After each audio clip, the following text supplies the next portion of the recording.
Welcome to Dartsman's Key Secret Life, the 550th episode.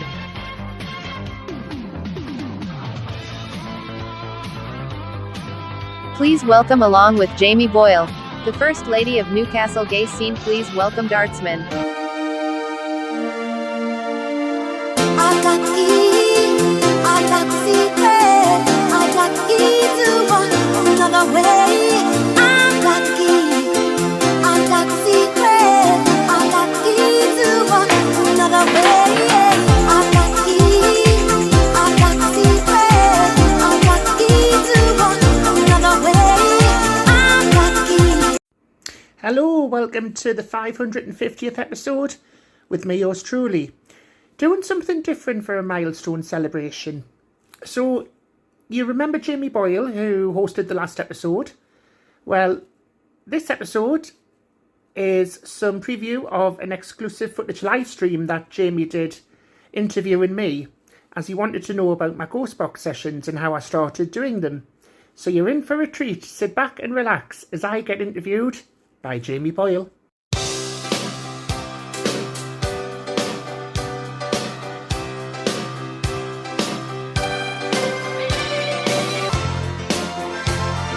You saw the whole of the moon.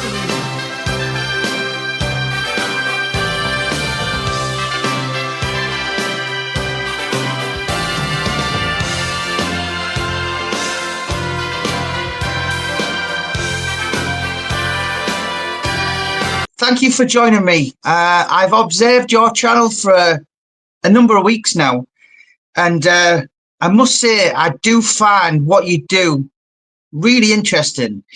So for those who don't know, Dartsman kind of speaks to people that are no longer here, and not only do you do that, some of them are really famous, infamous, notorious.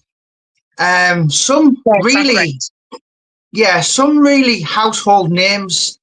I seen you talking to Anne Kilbride, better known to the public as DG Barlow. What else have I done? So I've seen you talking to the likes of Fred West and Harold Shipman, as you do. Can I just ask you first, Dartsman, what got you into it? Where did it all start from? Well, basically, it started off from a fellow subscriber on my YouTube channel by the name of Charlie Chittington, who does Ghostbox sessions as well. And obviously, Charlie Chittington, everybody says he looks like Kurt Cobain because of his long blonde hair, etc. And Charlie Chittington does like oil painting for a living. So I checked up his channel and I thought to myself, oh, some of these Ghostbox sessions seem a bit interesting. And obviously, at first I thought, oh, it's a bit spooky at first, because when I've listened to some of the answers that the ghosts are like responding to, it's like really accurate, etc. So, like for instance, let's see, Angela Lansbury, for example, from Murder, She Wrote. He would say like, "Are you now at peace in the afterlife?" And she'll like come back saying like, "Yes, love it here. It's amazing," etc. But obviously, that's just really, people are saying it's not real, but to me, I think it is, because I know it's like basically like a radio device, like what I've got, like this, for example, which is a Ghostbox like device. So this is the similar one that I got from Charlie Chittington on his YouTube channel. So it's like a radio, but basically you don't think of it as a radio. You just think of it as a spirit responding to your question, that sort of thing, if that makes sense. Yeah, because I did read a little bit the other day about it, and apparently these devices, they're it's almost like they tap into anyone with a supernatural. It basically allows them to come back and interact with us. So you mentioned Angela Lansbury there. I mean, what other names that people would know that you've spoke to? Well, I didn't speak to Angela Lansbury personally, but that was Charlie himself. I've spoke to people like, for example, Mark McManus from Taggart. He was the very first late person that I communicated with.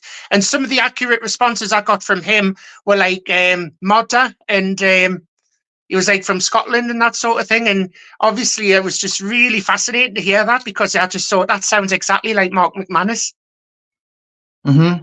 I mean, as I said, but you know, at the start, Dartsman, were you not like think, oh, hang on a minute, you know, because I mean, I foolishly did a Ouija board when I was young. What happened there was you just couldn't make that up. You know, it was just like, it was mind blowing.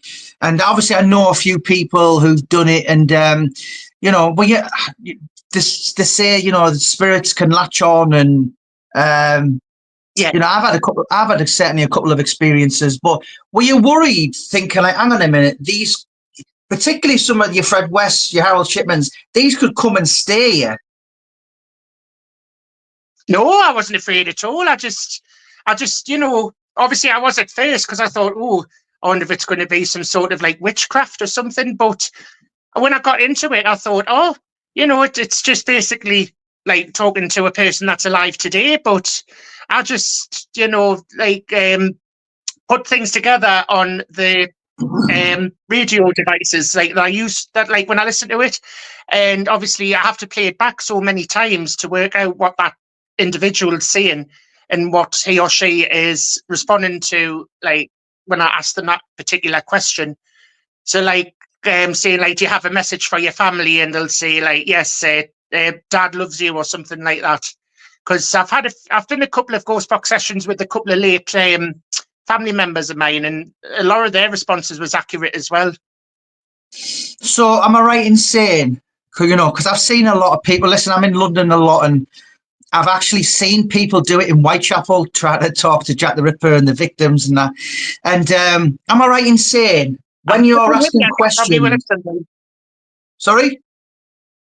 I've never done Jack the Ripper, but I probably might do it at some point, just to see like what responses I can get from him. But I like to generally focus on like, celebrities, that sort of thing. Well, I actually did a book on him. I'm fascinated with the whole kind of Whitechapel thing. But I saw people do it on the streets. And so they're asking questions. Am I right in saying when you're talking to people, you're not hearing it straight away, so you're just asking questions, and then you've got to go away and listen intensively? Yes, because I'm looking at the device, because I have to wait till it gets down to a certain FM, and then I have to stop it and ask the next question. And then once that interview and the recording's over, that's when I play it back. And then I say to myself, right, what they're saying, let's listen carefully. And then obviously you have to like keep listening to it. Like, for example, if they're trying to say not here, for example, and it doesn't sound like not here, you have to keep playing it until you hear that actual communication, not here. And that's when you have to type it in as an answer, like on these apps on your phone, like Power Director, to put videos together, etc. So I'm right in saying that's pretty time consuming? Well, I'm quite a fast editor, so I just basically, you know, I go at my own pace, but a lot of people say you're dead fast putting your videos together, and I'm just like, you know, well, I just don't think of it, because I just you know, don't like speed up or slow down. I just do it at my own pace. Yeah. So I'm actually going to put, when this finished, I'm going to put your channel in the title. I think you've got 300 followers or something. But I'm right in saying you're probably going to get a little bit more active now. And I mean, is there any kind of spirits that you are going to go and speak to?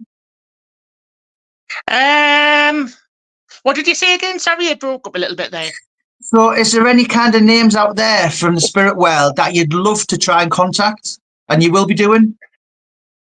In some points, I'm hoping to hopefully get in touch with that boxer that you did it, a book on, Paul Sykes. Yeah, I'm hoping. Yeah, I was thinking maybe we could do him at some point, because that would be fascinating to know. Yeah, about but you know what? His sister did that a couple of years back, and she said to me that all she got was abuse from him, which is very much what in life. Do you know what I mean? So it was like it was uncanny that what came back. You know, yeah, I mean, you know, it's very, you know, I've watched some of your stuff in the last couple of weeks. Is there anything that's really made you uncomfortable, or is there any messages that you just thought, oh my God? There has been times where I can't remember exactly. It was the newsreader Peter Sissons. I did a ghost box with the late Peter Sissons, and Charlie Chittington joined with me on it as well, and we did like a joint ghost box interview together. So when I asked him if he was now at peace at the afterlife, the very first thing he said was "Hi, Dartsman," and I was like that. I just couldn't believe it because I just freaked out. Yeah. I mean, is it right? Do you have to be, you know, and I've been at spiritual meetings before, and some people say if you're not tuned in, you'll never see anything. You know, people could be in your face, and you've got to kind of believe, if you like. Yeah. But well, what I am I normally right in- do, Jamie, is what I normally do is that I have sage in my house, rosemary sage. I light it up with like a barbecue lighter, and then I go around in the room and like cleanse the whole room out and open my windows dead like wide, and then obviously it banishes all negativity. Ready for my next ghost box session, so you have to like do a sage cleanse in your room. I mean, I've looked into that, and I've actually done stuff like that in the past, and it does well. I mean, actually, at one point, I had a priest come to an old house. But am I right? And have you ever done things where you've been laid in bed at 3 a.m. and you've just heard something, and then it comes back, and you think, "Shit, that's him"? No, nah, that's never happened to me once. Although, when I did a ghost box session with my late grandmother, my mum's late mother, she basically came through saying, my nana, who was that's my great grandma, that's my nana's mum. She says, your nana's coming next week. So I'm thinking, So I told my mother, and she was bad laughing, because I think she was saying she wants to come and see my new place in the flat to see what it's like. So honest to God, it was just so uncanny. I just really like freaked out, because actually imagine her in spirit being there with me not knowing. So she's probably like sitting next to us now, and I'm not able to see her. Yeah, I mean, I'm very much the kind of view of you like that. There is an afterlife, and I mean, what's your thoughts on it? I mean, I'm convinced. Some of the things that's happened to me in life, and probably 15 years ago I wasn't. But I've been to spiritual churches, and I've had messages, and which has been mind blowing. Do you know what I mean? I mean, are you obviously? I'm like, keen to go to some spiritual nights, so like at some like venues near me or Newcastle, etc.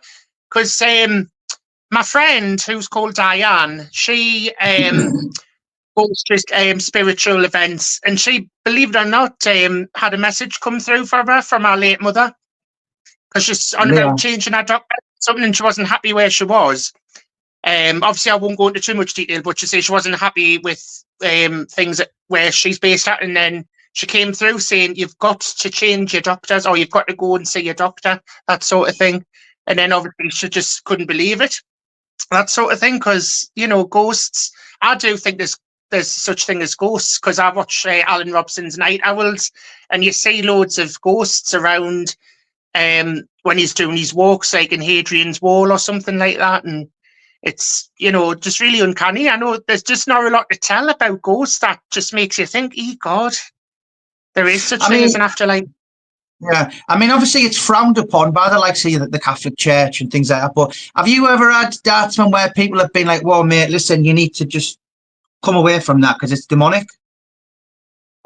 Well, I've had somebody saying I was like full of shit and that, and say, so you reckon you can contact my mother? But obviously that's just my point of view. I says I'm not going to get drawn up to any debates or anything. I says that's just the way I want to believe in, etc. So I just says, right, talk to us when you're sober, because I says I don't feel comfortable. So I just cut him off. I just didn't want to waste my energy being drawn into a debate, that sort of thing. Yeah, that's the best way. I mean, so say if anyone's listening to this and is interested, am I right in saying, is it as simple as just going to buy a ghost box and starting off, or is there anything that you need to be trained? Basically, well, I didn't take any training for it. I just, I just watched how Charlie Chittenden does his ghost box sessions, and then I thought, I see how he like starts it off, and just listen to the sorts of questions that he asks, and then I just write them down in my own and just make it like plain and simple for people to understand. And in regards to the spirit box session, I got it off Amazon, so it's basically probably about £110. So I paid £110 for that ghost box device. And obviously I always keep it in this room just so I know like where the spirits can come through, no problem, etc. I've once took it to Blackpool when I went to stay with my boyfriend, and believe it or not, I did one with Frank Carson over there because he died in Blackpool, and I had not much responses, but I did have a few responses that sounded like Frank, believe it or not. So I thought if I take the device with us all over the UK, I might get different, voices coming through, and obviously it was just, as you say, it was uncanny. Yeah, and I mean, obviously that's very true. Like, I think it's kind of known that if you wanted to kind of, well, particular, the most haunted city in England. In fact, London's the most haunted city in the world. You can check that out. But if you wanted to kind of, so if you wanted to go to a place like that, like York is this, it's apart after London, it's the most haunted place in England, maybe even in Great Britain. So it would be hugely beneficial for yourself to go to these places, because some of these places go back history of like 2000.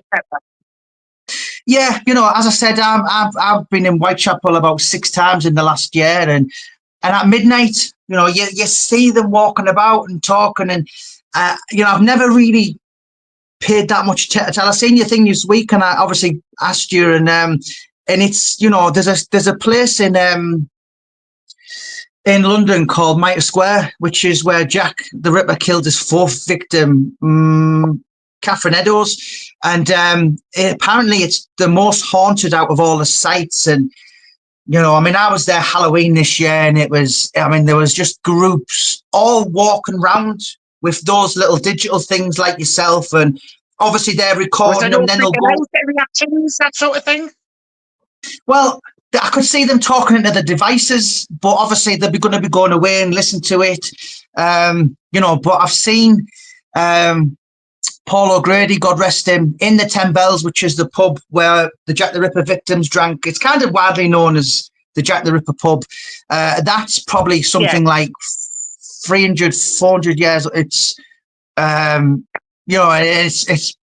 I mean, I spoke to one of the Ripperologists, Lindsay Sibida, and she said there's no money in the world that would make me sleep in there, because she slept in the pub and was chucked downstairs, and she just wouldn't even go in again without people listening to us, that sort of thing, without being touched physically, like without people touching her, like physically. So there was nobody there, and all of a sudden she was just she was just thrown down the stairs, and she was in there most weeks for years, and she's never ever stayed in there ever again. And she just said there's no money on the planet that would so if you have those kind of access to devices like that, surely it would be beneficial for you to go and think, right, I'll start broaden my horizons, and I don't know, maybe Dartsman kind of tour around Great Britain. That'd be fascinating. I've never done a ghost box session outdoors. I'm more comfortable indoors at the moment because that's it's like my comfort zone, So, but you never know. I might expand it a little bit and, like, as you say, travel places to where I've never been. And like you say, York's a kind of good place to do ghost box sessions regarding like Jack the Ripper, etc.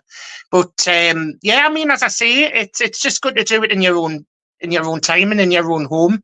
And obviously it's like a comfort zone, because this bedroom here is just the ideal size just to relax and, set everything up and ready to record for your next deceased interviewee. Yeah, I mean, you know, like times now, I don't know, do you ever sit in your house and you maybe having a glass of wine and you think, do you know what, I'll just get my ghost box out and have a chat to someone? Do you ever do that? I don't necessarily like, you know, do it like straight away. I just think, right, if somebody comes into my head and I'm thinking, right, so this person, or who, like, because I might do a ghost box session with Joan Plowright, who recently passed away. She played the nanny in 101 Dalmatians. I might do a ghost box session with her. So obviously, if she came into my head now, I would, like, you know, go downstairs and like research Joan Plowright and like look at our work and basically categorize the questions regarding our work, or like one or two about our personal life, like our family, and like, you know, just making sure that the questions are appropriate before I go live and do that interview with the person itself. I mean, apparently, like, so I had Sean Roper at my house. I don't know whether you know who he is. A couple of years back, he's a big name. Yes, I do, because he recently did a not recently. He did a evening at a venue near me twice. So I've seen it advertised on the Facebook page. He's incredible. And so when he came, I had kind of candles, and he said, turn them out. He said they encourage bad spirits. Is there anything you do in your preparation kind of before you'll do that, and then obviously after? Preparations in like what, for example? I don't know. I mean, is there any kind of candles burning or incense sticks or? Well, I mean, as I mentioned before, Jamie, the sage where I cleanse the room, I do. That's like a preparation for when I like conduct a ghost box session, and sometimes I do it afterwards as well. But I have to like open my windows dead wide as well, because you've got to open every single door and window in your house just to cleanse all that negativity and whatever ghosts are around, ready for the next time, etc. Because that's what my friend Diane does now and again. She cleanses her house, so she's like inspired me to do the same in my house. Yeah, I mean, how long in total have you been doing this then, Dartsman? The ghost box session, so it would have been just over a year, I would imagine, because I know the very first one was on the 500th episode. Right. And regarding your channel, I mean, are you just going to be focused on the ghost boxes, or is there anything else in particular that people want to start watching you? I will be doing like other content as well, but obviously I'm quite happy with the ghost box sessions at the minute, because I've noticed the views are up and down, which is quite good, because obviously, you know, if there's a certain deceased like celebrity that interests them, or if they've been a fan of, then that's when they tune in, etc. But I mean, I do like travel blogs, etc. So I would like to go visit places outdoors and blog about like historic events, etc. But like, for example, once I did one at the Discovery Museum in Newcastle, and I did one at Stevenson Railway Museum. So I'll do like outdoor venues as well, and obviously blog in the countryside somewhere, because it's nice to just take your device outdoors and just, you know, like share with people your interests, and obviously just, you know, try and entertain people as much as you can, because obviously you can't like everybody, but you can, you know, just be yourself and just, you know, help other people as much as you can. Yeah, I mean, that's one of the things. Obviously, I watch you, you're quite unique. And basically, I mean, have you kind of come across the haters yet? It'd be like, oh, what you doing's a load of rubbish, what you doing that? Many times, but you know what? I just immediately block them. Yeah, you don't feed the trolls. Do you know what I mean? There's many platforms in here. That's all they do is offer negativity and nonsense, and it's the same crap daily. And they're not. Obviously, you're quite a very creative person. So yeah, you know, don't listen to anyone you wouldn't come to advice for. And the world's, particularly the internet, it's not a very nice place. But then it can be incredible coming across the likes of yourself and speaking to lovely people and that, you know, but there is the downside. No, I'm absolutely fascinated. fascinated, Dartsman. I'm going to be watching a lot of your stuff. Is there anything you want to say, kind of bring up? So basically, you were talking about ghosts as well. So, Yeah. what was your very first time that you experienced something like unusual around you, like in your house, or if you're outdoors somewhere? Has it when did it all start being in your life, that sort of thing? So, I mean, this is quite incredible. So I moved to a house in Gisborne for about a year, and I said to the wife, I've got a kind of bad fit, but nothing. I just felt something. So anyway, the wife's seen it before me, but I'd been living there about 6 months, maybe 8 months. I was only there 12 months, and it was a stopgap. Yeah. And at the time, we'd been given a load of furniture, like settee, tables, chairs, that kind of thing, from a guy who died. That these were all really expensive stuff, you know. And it was like I'd never seen him. It was from kind of a relation of a relation. He died, no use for them, passed on. So I come out the shower, and the corner of my eye for about half a second, and I would literally say it was half a second. So I recognised it was a guy with black trousers on, white shirt, hair a bit longer than mine, but bright white, and a big nose.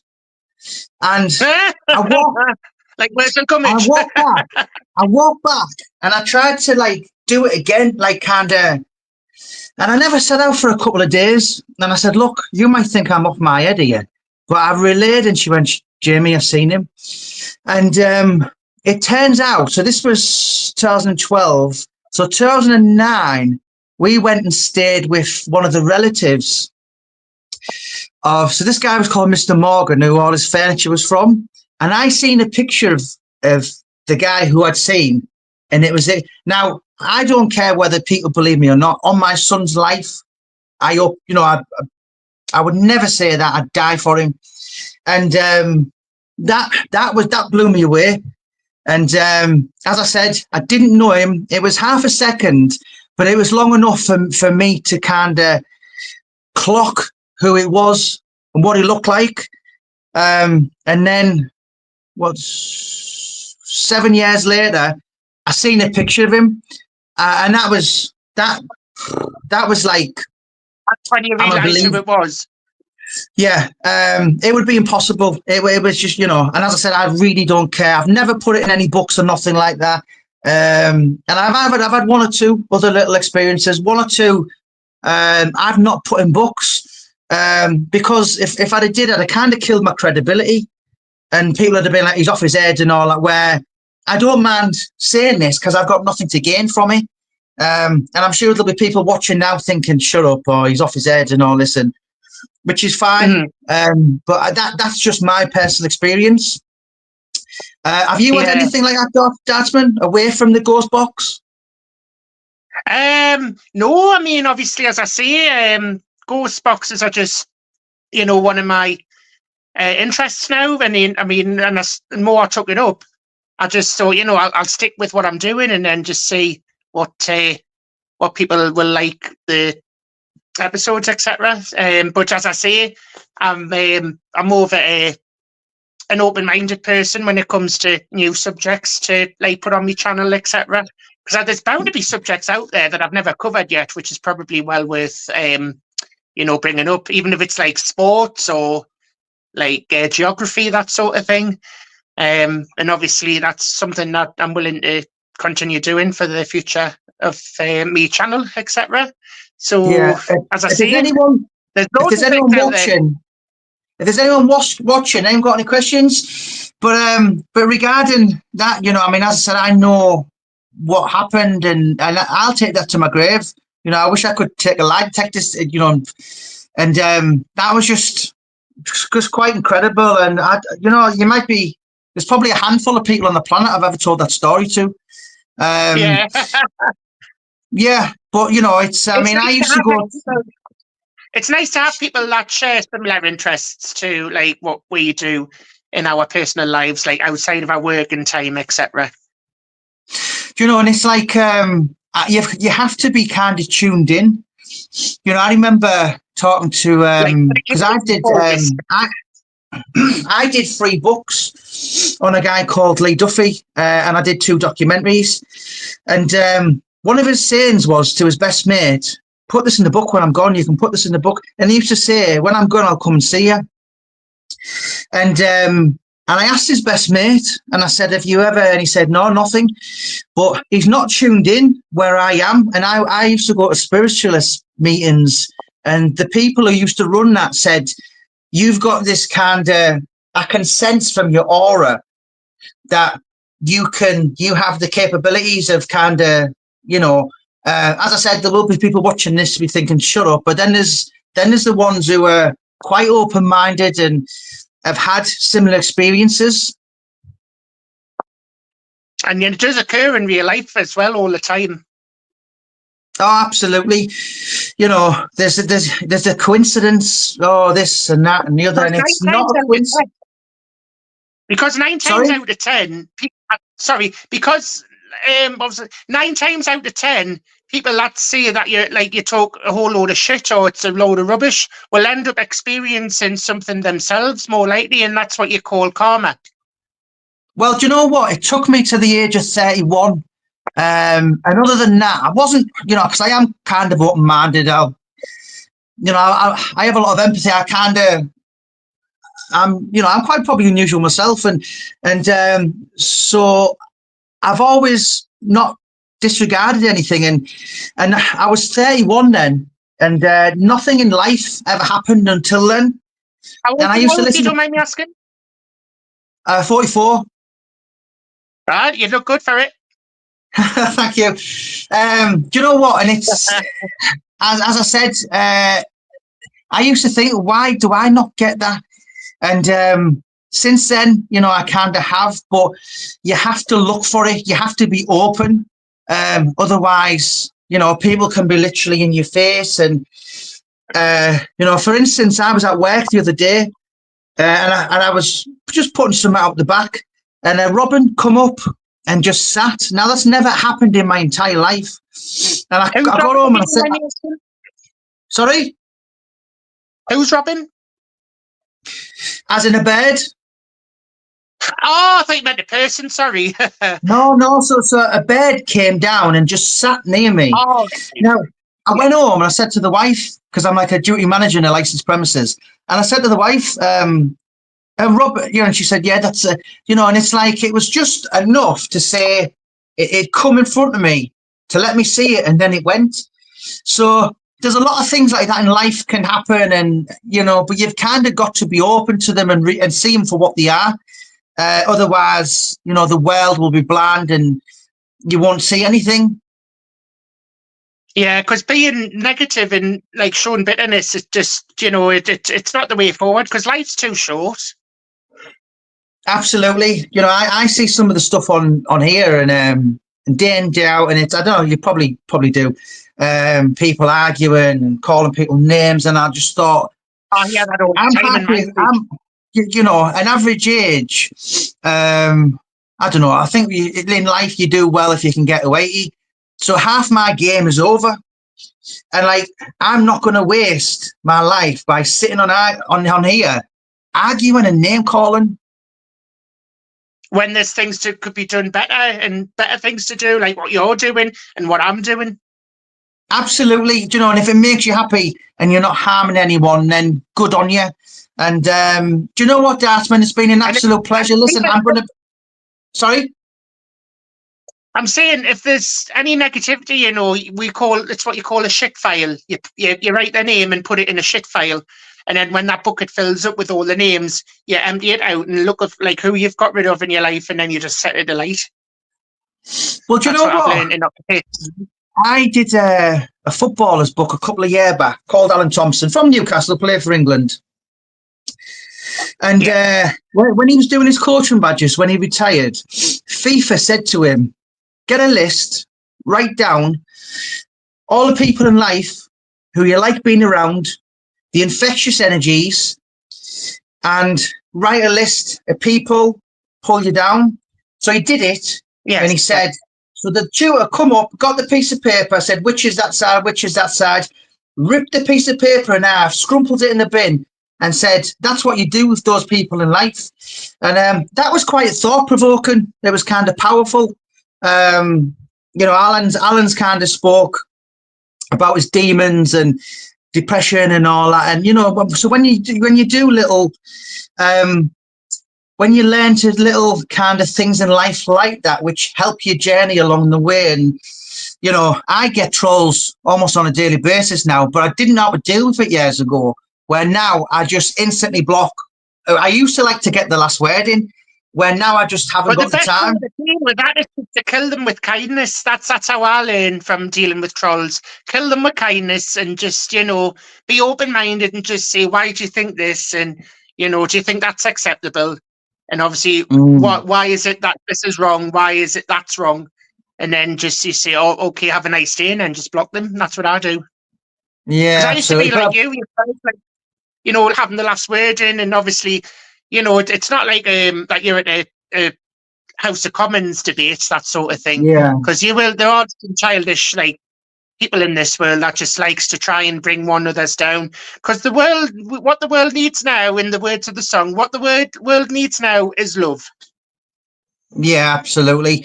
But of course, yeah, I totally get it. And I have done that as well. You know, I've had kind of people messaging me for the usual crap names and you look like an extra from Prison Cell Block H and other terrible names and saying stuff about my wife, kids. And I have actually been like, are you all right, mate? But it's time consuming. I've got so many platforms, Facebook, Instagram, Twitter, YouTube, 14 Facebook pages for like books. Do you know what I mean? Like kind of subjects. And how do you manage your channels when you're working? Like, how do you fit in the time when you've just done a night's shift at where you work? I just, because I've got bigger and bigger, as in, I haven't got time now. You know, there's certain. Sorry? It can't be easy.